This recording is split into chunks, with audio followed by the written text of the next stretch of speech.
Salam sejahtera, saudaraku yang diberkati oleh Tuhan Yesus Kristus. Kita bersyukur kepada Tuhan untuk berkat dan pemeliharaannya di dalam kehidupan kita di sepanjang hari-hari bekerja kita. Kita akan memasuki pelajaran sekolah sahabat kita, pelajaran yang ketujuh dengan judul Hukum dan Kasih Karunia. Sebelum kita akan melanjutkan pelajaran kita, mari kita berdoa. Bapa di surga, terima kasih untuk kasih setia, berkat, dan damai sejahtera yang Tuhan berikan. Dan kami akan belajar firman-Mu mulai pelajaran sekolah sahabat kami. Tuhan mulai menolong dan memberkati kami dengan mengurapi kami dengan Roh Kudus agar kami dapat mengerti dan memahami serta mendapatkan berkat. Dalam nama Yesus kami berdoa dan mengucap syukur. Amin.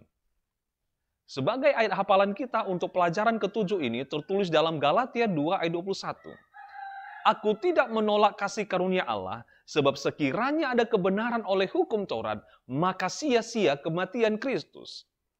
Sebagai pendahuluan, pelajaran kita adalah pemelihara hukum sering sekali dituduh sebagai seorang legalis tanpa jiwa atau tanpa hikmat.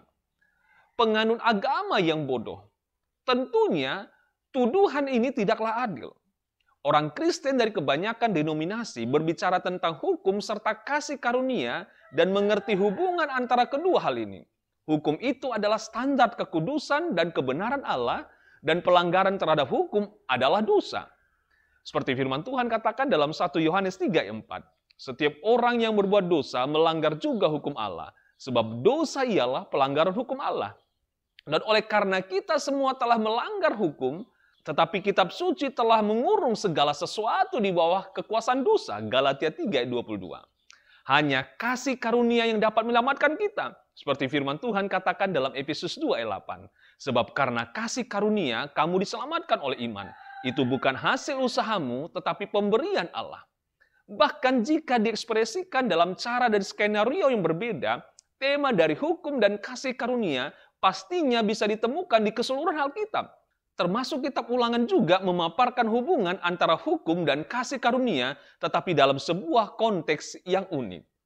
Saudara-saudaraku yang diberkati oleh Tuhan, kita masuk ke pelajaran hari Minggu 7 November 2021, Hukum di Surga. Allah adalah Allah yang penuh kasih, dan kasih itu adalah prinsip yang melingkupi karakter dan pondasi dari pemerintahannya. Allah telah menciptakan manusia sebagai makhluk bermoral, dengan kebebasan moral, yaitu kebebasan yang melekat dalam kasih. Dan pusat dari kebebasan moral adalah hukum moral. Hanya makhluk yang bermoral yang melakukan hal tersebut. Dan itulah sebabnya bahkan di dalam surga Allah memiliki sebuah hukum moral bagi para malaikatnya. Bila kita membaca firman Tuhan dalam Yehezkiel 28 ayat 15-16 yang berbicara tentang kejatuhan Lucifer di surga, kecurangan ditemukan di dalam dia dan dia sudah berbuat dosa. Baik kata kecurangan dan berbuat dosa adalah ungkapan yang biasa digunakan untuk merujuk pada manusia. Kitab suci menggunakan istilah-istilah yang sama untuk apa yang terjadi di surga, yaitu bagian lain dari ciptaan itu sendiri. Hal ini seharusnya menyatakan kepada kita tentang adanya sesuatu yang sudah pernah terjadi di surga sebagaimana yang di bumi.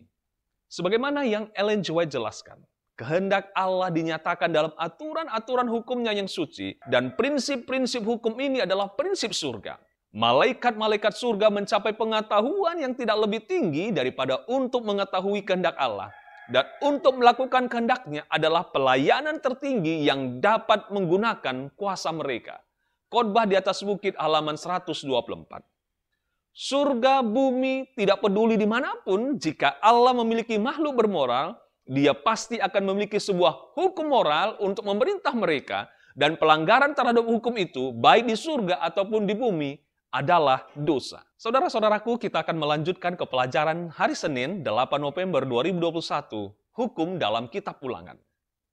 Bangsa Ibrani yang merupakan umat pilihan Allah ketika berada di perbatasan Kanaan, pada akhirnya akan mewarisi tanah yang Allah janjikan bagi mereka. Dan seperti yang kita lihat, Kitab Ulangan adalah petunjuk-petunjuk terakhir dari Musa kepada bangsa Ibrani ini sebelum mereka merebut tanah itu. Dan di antara instruksi-instruksi itu terdapat perintah-perintah untuk menurut. Bila kita baca dalam Ulangan 4 ayat 44, Ulangan 28 ayat 58, Ulangan 30 ayat 10, Ulangan 31 ayat 12, Ulangan 32 ayat 46, dan Ulangan 33 ayat 2. kita mendapati poin yang sama berulang-ulang disebutkan. Bahkan pembaca sekilas kitab Ulangan menunjukkan betapa penting penurutan terhadap hukum Allah bagi bangsa Israel. Dalam sebuah pengertian yang nyata, ini adalah kewajiban-kewajiban perjanjian mereka. Allah telah melakukan banyak hal bagi mereka. Hal-hal yang tidak bisa mereka lakukan bagi diri mereka sendiri. Dan bahkan mereka tidak layak untuk memulaikan itu. Inilah yang disebut kasih karunia. Yaitu Allah memberikan kepada kita apa yang sebenarnya kita tidak layak menerimanya. Dan sebaliknya, apa yang diminta sebagai respon kita adalah penurutan kepada hukumnya. Kitab Ulangan bisa dilihat sebagai objek pelajaran yang sangat baik dalam hal kasih karunia dan hukum. Melalui kasih karunia, Allah menebus kita. Dia melakukan bagi kita apa yang tidak bisa kita lakukan untuk diri kita sendiri. Seperti halnya Israel tidak bisa melepaskan diri mereka dari Mesir oleh usaha sendiri. Dan sebagai respon, kita perlu hidup oleh iman. Satu kehidupan yang menunjukkan penurutan padanya dan pada hukumnya. Semenjak kejatuhan Adam sampai saat ini, yaitu sampai pada saat mereka yang hidup melalui masa kesesakan dan juga saat munculnya tanda binatang, akan terus ada satu umat yang digambarkan sebagai mereka yang menuruti perintah Allah dan iman kepada Yesus. Seperti yang tercatat dalam Wahyu 14 ayat 12. Hubungan Allah dengan umat perjanjiannya adalah hubungan hukum Allah dan kasih karunia. Kasih karunia Yesus, maka Allah mengampuni kita yang melanggar hukumnya. Dan kasih karunia Allah menyanggupkan kita untuk menuruti akan hukumnya juga. Dan ini adalah satu penurutan yang muncul dari hubungan perjanjian kita dengannya. Saudara-saudaraku yang diberkati oleh Tuhan, kita tiba pada pelajaran Selasa, 9 November 2021, Letoflak. Orang skeptis, yaitu mereka yang mencari banyak alasan untuk menolak Alkitab, sering menunjuk pada beberapa kata yang keras dari Alkitab yang muncul dalam perjanjian lama. Mereka mengatakan bahwa Allah perjanjian lama itu kasar, suka membalas dendam, dan memiliki roh yang jahat. Secara khusus jika itu dibandingkan dengan Yesus. Argumen ini sama lemahnya baik saat ini maupun saat pertama kali hal ini dipromosikan berabad-abad yang lalu. Berulang-ulang perjanjian lama mempresentasikan Tuhan sebagai oknum yang mengasihi umatnya Israel kuno dan menginginkan hanya yang terbaik untuk mereka. Dan kasih ini tampak dengan sangat jelasnya di dalam kitab Ulangan. Apabila kita baca Ulangan 10 ayat 1-15, ayat-ayat ini akan mengajarkan kepada kita tentang perasaan Allah terhadap umatnya. Bahkan setelah mereka berbuat dosa, dan ayat-ayat ini juga mengajarkan kepada kita tentang kasih karunia. Kasih karunia dan kasih Allah bagi bangsa Israel terpancar dari ayat 12 dan ayat 13. Ayat-ayat ini memang satu kalimat yang panjang berupa sebuah pertanyaan. Dan pertanyaan tersebut adalah, apa yang dituntut Tuhan kepadamu selain daripada yang berikut ini? Berjalanlah di dalam jalan-jalanku, kasihilah aku, layanilah aku, dan peliharalah perintah-perintahku untuk kebaikanmu sendiri. Bahkan, kita tidak bisa melupakan pada bagian akhir ayat 13. Peliharalah hal-hal ini, letoflag, yaitu supaya baik keadaanmu. Dengan kata lain, Allah sedang memerintahkan umatnya untuk menurut karena dengan melakukan hal itu akan mendatangkan kebaikan yang sangat besar bagi mereka. Allah yang menjadikan mereka, Allah yang menopang mereka, dan Allah tahu apa yang terbaik untuk umatnya. Dan Dia menginginkan yang terbaik untuk mereka. Penurutan terhadap hukumnya, 10 perintahnya dapat bekerja hanya untuk kebaikan mereka. Hukum itu sering dibandingkan dengan sebuah pagar, sebuah tembok pelindung. Dengan tetap tinggal dalam tembok tersebut, pengikut-pengikutnya akan dilindungi dari serangkaian kejahatan yang jika tidak terlindungi akan menyergap dan menghancurkan mereka. Secara singkatnya, saudaraku yang diberkati oleh Tuhan, karena kasih untuk umatnya sehingga Allah memberikan hukumnya, dan penurutan pada hukumnya adalah supaya baik keadaanmu atau letoflag. Kita lanjutkan saudaraku ke pelajaran hari Rabu 10 November 2021. Seorang budak di Mesir. Dalam kitab Ulangan, salah satu tema yang muncul berulang-ulang adalah tentang penebusan yang Tuhan buat bagi umatnya, bangsa Israel dari tanah Mesir. Berulang-ulang mereka mengingatkan apa yang Allah telah lakukan bagi mereka. Sebagaimana firman Tuhan katakan dalam Ulangan 26 ayat 8. Lalu Tuhan membawa kami keluar dari Mesir dengan tangan yang kuat dan lengan yang teracung, dengan kedahsyatan yang besar, dan dengan tanda-tanda serta mukjizat-mukjizat.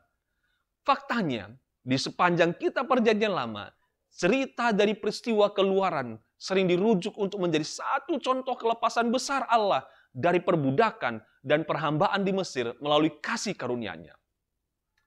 Firman Tuhan dalam Mika 6 ayat 4, sebab aku telah menuntun engkau keluar dari tanah Mesir dan telah membebaskan engkau dari rumah perbudakan dan telah mengutus Musa dan Harun dan Miriam sebagai pengajurmu. Bahkan dalam Perjanjian Baru, ide ini juga muncul di mana peristiwa keluarnya bangsa Israel dari Mesir oleh kuasa Allah yang besar adalah sebuah lambang dari keselamatan oleh iman di dalam Kristus. Seperti firman Tuhan katakan dalam Ibrani 11 ayat 29. Karena iman maka mereka telah melintasi Laut Merah, sama seperti melintasi tanah kering. Sedangkan orang-orang Mesir tenggelam ketika mereka mencobanya juga. Bila kita baca firman Tuhan dalam Ulangan pasal 5 ayat 6 sampai 22. Kita akan menemukan Musa mengulangi hukum tersebut. 10 perintah yaitu ketentuan dasar dari perjanjian mereka dengan Yahweh. Bila kita perhatikan hukum yang keempat dan alasan yang diberikan hukum tersebut, kita menemukan realitas dari hukum dan kasih karunia. Musa mengulangi perintah dasar untuk beristirahat pada hari ke-7. Tetapi dia memberikan sebuah penekanan tambahan pada hukum tersebut. Artinya, meskipun hukum itu telah dituliskan di 2 loh batu seperti yang tertulis dalam kitab Keluaran, di sini Musa sedang memperluas apa yang telah diberikan kepada mereka sebelumnya.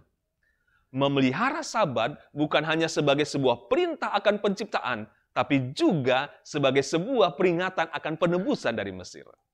Kasih karunia Allah lah yang menyelamatkan mereka dari Mesir dan menawarkan kepada mereka peristirahatan dari pekerjaan-pekerjaan mereka. Sekarang, sebagai respon terhadap kasih karunia yang Allah berikan, mereka perlu untuk menyatakan kasih karunia kepada orang-orang lain. Jadi, saudaraku yang diberkati oleh Tuhan, dalam kasus ini, Sabat hari ke-7 bukan hanya menjadi sebuah lambang yang kuat dari penciptaan, tapi juga lambang yang kuat dari penebusan dan kasih karunia. Setiap orang di dalam sebuah keluarga, bukan hanya anak-anak tetapi juga para hamba, hewan-hewan, dan bahkan orang-orang asing di antara mereka bisa beristirahat. Bahwa hari Sabat memperluas kasih karunia yang diberikan kepada orang Yahudi, kepada orang lain juga. Bahkan kepada orang-orang yang berada di luar dari perjanjian, kasih anugerah itu sendiri. Dan dalam kasih karunia itu ditemukan di dalam hukum Allah. Apa yang Allah telah lakukan dengan penuh kemurahan kepada mereka, mereka harus melakukannya untuk orang lain. Seperti itulah sederhananya. Saudara-saudaraku yang diberkati oleh Tuhan, kita tiba pada pelajaran kita yang terakhir, Kamis 11 November 2021. Bukan karena kebenaranmu. Inti dari agama Kristen dan untuk semua agama yang berdasarkan Alkitab adalah tema besarnya pembenaran oleh iman saja. Firman Tuhan katakan dalam Roma 4 ayat 3, sebab apakah yang dikatakan nats kitab suci? Lalu percayalah Abraham kepada Tuhan dan Tuhan memperhitungkan hal itu kepadanya sebagai kebenaran. Ellen G. White menyatakan dengan sangat baik konsep itu seperti berikut. Apakah pembenaran oleh iman? Itu adalah pekerjaan Tuhan dalam meletakkan kemuliaan manusia di dalam debu dan melakukan untuk manusia apa yang tidak bisa dilakukannya untuk dirinya sendiri. Ketika manusia melihat ketiadaan mereka sendiri, mereka siap untuk dipakai dengan kebenaran Kristus. Tertulis dalam buku The Faith I Live By, halaman 109. Tidak perlu dipertanyakan lagi, ketika engkau mempertimbangkan siapa Allah itu dibandingkan siapa kita, dan bagaimana ketidaksucian kita dibandingkan dengan Dia, maka hal ini mendorong kita membutuhkan satu tindakan kasih karunia yang mengagumkan untuk menyelamatkan kita. Dan itu dilakukan. Tindakan kasih karunia ini terjadi di salib dengan Kristus sebagai pribadi yang tidak berdosa, mati bagi dosa-dosa mereka yang bersalah. Jika seorang dapat merangkumkan ajaran Paulus tentang Injil, mungkin hal itu dapat ditemukan dalam prasa yang terdapat di dalam Ulangan 9:5. Bukan karena jasa-jasamu, atau karena kebenaran hatimu, maka Allah akan menyelamatkanmu. Sebaliknya, dia melakukan itu karena janji dari Injil yang kekal. Seperti tertulis dalam Wahyu 14 ayat 6. Sebuah janji yang diberikan kepada kita. Dialah yang menyelamatkan kita dan memanggil kita dengan panggilan kudus, bukan berdasarkan perbuatan kita, melainkan berdasarkan maksud dan kasih karunia-Nya sendiri, yang telah dikaruniakan kepada kita di dalam Kristus Yesus sebelum permulaan zaman. Tertulis dalam 2 Timotius 1 ayat 9. Jika janji kasih karunia itu sudah diberikan kepada kita sebelum permulaan zaman, maka pasti keselamatan itu tidak berasal dari usaha atau pekerjaan kita. Karena kita bahkan belum ada sebelum permulaan zaman. Jadi memang bukan karena usaha kita. Singkatnya, terlepas dari kesalahan-kesalahan kita, kekurangan-kekurangan dan keras tengkuknya kita, Tuhan akan melakukan pekerjaan yang indah bagi kita dan di dalam kita. Dan sebagai hasilnya, Tuhan memerintahkan kepada kita untuk menurut Dia di dalam hukum-Nya.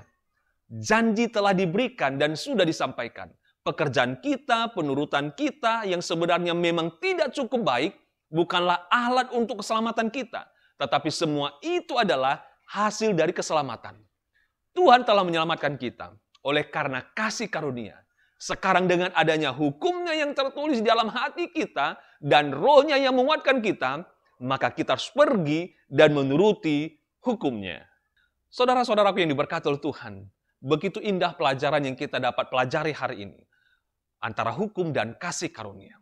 Kiranya dengan pertolongan Tuhan dan urapan Roh Kudus kita akan dapat mengerti dan kita semakin diberkati dengan pelajaran ini, iman kita bertumbuh. Mari kita berdoa bersama-sama.